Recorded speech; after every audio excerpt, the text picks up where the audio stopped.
সম্মানিত দিনী ভাই, আপনি আপনার ছেলেকে শিরক থেকে বাঁচান 1 নম্বরে, তাহলে আপনি আপনার পরিবারকে জাহান্নাম থেকে বাঁচাতে পারবেন। হাতের রাশি দেখে ভাগ্য পরীক্ষা করলে শিরক হয়, হাত চালিয়ে ভাগ্য পরীক্ষা করলে শিরক হয়, টিয়া পাখির মাধ্যমে ভাগ্য পরীক্ষা করলে শিরক হয়, পায়ের সাথে পাগড়ি বেঁধে হুজুর মাদুলি দিয়েছে আপনার হাতে, সূরা ইয়াসিন লেখা আছে মাদুলিতে, আপনি মাদুলি হাতে দিয়ে কোমরে দিয়ে পেশাবখানায় গেলেন, পায়খানায় গেলেন, পতিতালয়ে গেলেন। কোরআন মাজিদ কারো পতিতালয়ে যাওয়ার জন্য আসেনি, দুনিয়াতে পায়খানায় যাওয়ার জন্য আসেনি। আপনি মাদুলি ঝুলালে শিরক হবে।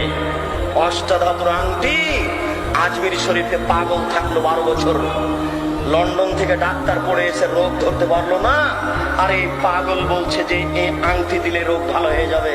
আরে মানুষও পাগল, সে আংটি হাতে দিচ্ছে। অষ্টাধাতুর আংটি হাতে থাকলে শিরক হবে। হাজী সাহেব ঘড়ির আকারে বালা দিয়েছেন, এই বালা হাতে রাখলে শিরক হবে। আজকে আপনাদের বলে যাচ্ছি, এখন যদি আপনার অষ্টাধাতু আংটি থাকে, হাতে বালা থাকে, কালো রাবার থাকে, এখনই খুলে দেন, এখনই, এই মুহূর্তে। 1 মিনিট 1 সেকেন্ড সময় নেই। আপনি যদি রেখে মারা যান, আপনাকে জাহান্নাম যেতে হবে। রেখে মারা গেলে জাহান্নাম যেতে হবে, খুলে দিয়ে মারা গেলে জান্নাত হবে ইনশাআল্লাহ। খুলে দিয়ে মারা গেলে জান্নাত হবে ইনশাআল্লাহ।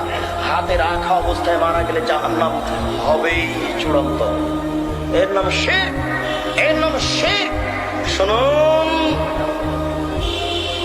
মায়ের কসম খেলে শিরক হয়, 2 চোখের কসম খেলে শিরক হয়, মসজিদে গিয়ে কসম করলে শিরক হয়, বাচ্চার মাথায় হাত দিয়ে কসম করলে শিরক হয়, ড্রাইভার ভালো তাই গাড়ি অ্যাক্সিডেন্ট হলো না, এই মন্তব্য করলে শিরক হয়, মাঝি ভালো তাই নৌকা ডুবলো না, এই মন্তব্য করলে শিরক হয়, ডাক্তার ভালো তাই বাচ্চা বেঁচে গেল, এই মন্তব্য করলে শিরক হয়, তুলসীর গাছ তুলে ফেলা যায় না, এই মন্তব্য করলে শিরক হয়, গরুকে লাথি মারা যায় না, এই মন্তব্য করলে শিরক হয়, ধানের উপর দিয়ে জুতা পায়ে দিয়ে হাঁটা যায় না, এই মন্তব্য করলে শিরক হয়। আপনার স্ত্রী ফরজ গোসল করে, ফরজ গোসল না করে ভাতের পাতিল থেকে ভাত বের করতে পারে না, এই মন্তব্য করলে শিরক হয়। আপনার স্ত্রী ফরজ গোসল না করে বেগুন ছেড়ে আনতে পারে না, এই মন্তব্য করলে শিরক হয়। আপনার স্ত্রী ফরজ গোসল না করে ঘর ঝাড়ু দিতে পারে না, এই মন্তব্য করলে শিরক হয়। আপনার স্ত্রী ফরজ গোসল না করে সব করতে পারে না, নামাজ পড়তে পারে না, কোরআন তেলাওয়াত করতে। আপনার স্ত্রী ফরজ গোসল না করে দুনিয়ার সব কিছু করতে পারে না, নামাজ পড়তে পারে না, কোরআন তেলাওয়াত করতে। বুঝতে পারলেন না? পারে না বললে শিরক হবে এই দুটা ব্যতীত, পারে না বললে শিরক হবে এই দুটা ব্যতীত। আমি মনে হয় বুঝাতে পারছি না, পারে না বললে শিরক হবে এই দুটা ব্যতীত। আমার কোনো জায়গাতে কথা অস্পষ্ট থাকতে পারে, পরে আবার কোন সময় যোগাযোগ করে জেনে নিন, নইলে ভুল বুঝাবুঝিতে আপনি পড়বেন না।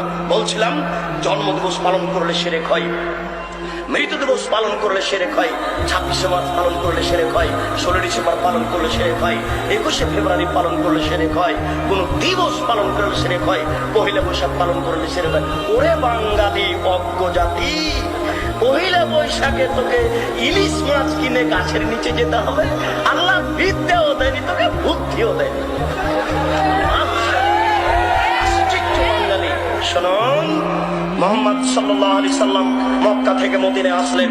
মুহাম্মদ সাল্লাল্লাহু আলাইহি সাল্লাম মক্কা থেকে মদিনায় আসলেন, দেখলেন মদিনার লোকেরা 2 দিন খেলাধুলা করে, দেখলেন মদিনার লোকেরা 2 দিন খেলাধুলা করে, দেখলেন মদিনার লোকেরা 2 দিন খেলাধুলা করে। তিনি বলেন, এই শোনো, তোমাদের এই 2 দিন বাতিল, তোমাদের এই 2 দিন বাতিল, তোমাদের এই 2 দিন বাতিল। আমি মুহাম্মদ সাল্লাল্লাহু আলাইহি সাল্লাম 2 দিন দিচ্ছি, আমি মুহাম্মদ সাল্লাল্লাহু আলাইহি সাল্লাম 2 দিন দিচ্ছি। আনন্দ ফুর্তির একদিন হলো ঈদুল আজহা, আনন্দ ফুর্তির একদিন হলো ঈদুল ফিতর। মনে থাকবে না? আনন্দ ফুর্তির একদিন হলো ঈদুল আজহা, আর একদিন হলো ঈদুল ফিতর। খাওয়া বেশি খান, দৌড়াদৌড়ি করেন, ফুর্তি করেন, তাসবিহ তাহলিল করেন, হালাল যত কাজ আছে সবকিছু করেন, আজকে করেন আনন্দ ফুর্তির।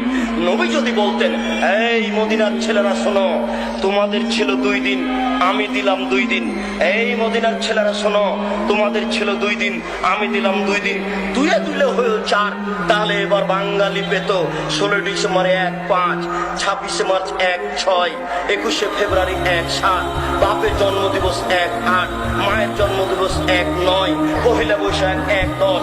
এইভাবে করতে করতে সারা বছর চলে যেত, পড়া লাগতো না। সব দিন যখন ছুটিতে চলে যেত তখন আর পড়া লাগতো না, যাতে কত বড় অজ্ঞ। আশ্চর্য। আল্লাহর নবী বলেছেন এর ফলে বিদ্যা উঠে যাবে, অয়ক্ষরল জাহাল মূর্খতা বেড়ে যাবে। এই ছেলে তোমাকে বলছি, এই ছেলে তোমাকে বলছি, তুমি খুব সতেজ ব্রেনের ছেলে, মাস্টার ডিগ্রি পাস করে গ্রামের বাড়িতে গেছো। তোমাদের গ্রামে একটা হিন্দু সরস্বতী, ভগবতী, কালী, দুর্গা তৈরি করে ওখানে রেখেছে জিলাপি আর একটা কলা। এবার তুমি হাসছো আর বলছো এত বোকা মানুষ গো। আচ্ছা, এই সরস্বতী, কালী, দুর্গা কি কলা খেতে পারে? হিন্দুরা কত বোকা, কি ব্যাপার এখানে কলা জিলাপি রেখেছে?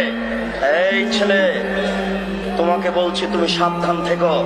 তুমি যে এখন স্কুলে এসে বলছো, এই ছেলেরা, এই মেয়েরা, আগামীকাল তোমরা ফুল নিয়ে আসবা, পায়ের জুতা খুলে দিয়ে বরকতের কবরে ফুল চড়াতে হবে। তোমার মাস্টার ডিগ্রিকে কবর দিতে এসেছি, তুমি মনে রেখো। তুমি বলো সারা বাংলাদেশ কেন, সারা পৃথিবীর মানুষ যদি পায়ের জুতা খুলে দিয়ে এই বরকতের কবরে ফুল চড়ায়, তাহলে বরকতের 1 পয়সা লাভ হবে নাকি? যদি না হয় তুমি এই কাজ করলে কেন? তাহলে ওর সরস্বতী ভগবতীর কাছে কলা দেওয়া আর তোমার এই কবরে ফুল চড়ানো দুইটা সমান নয় কি? তুমি মুসলিম, তুমি মুসলিম, তুমি চিররণবীর, তুমি মরণকে করো না ভয়।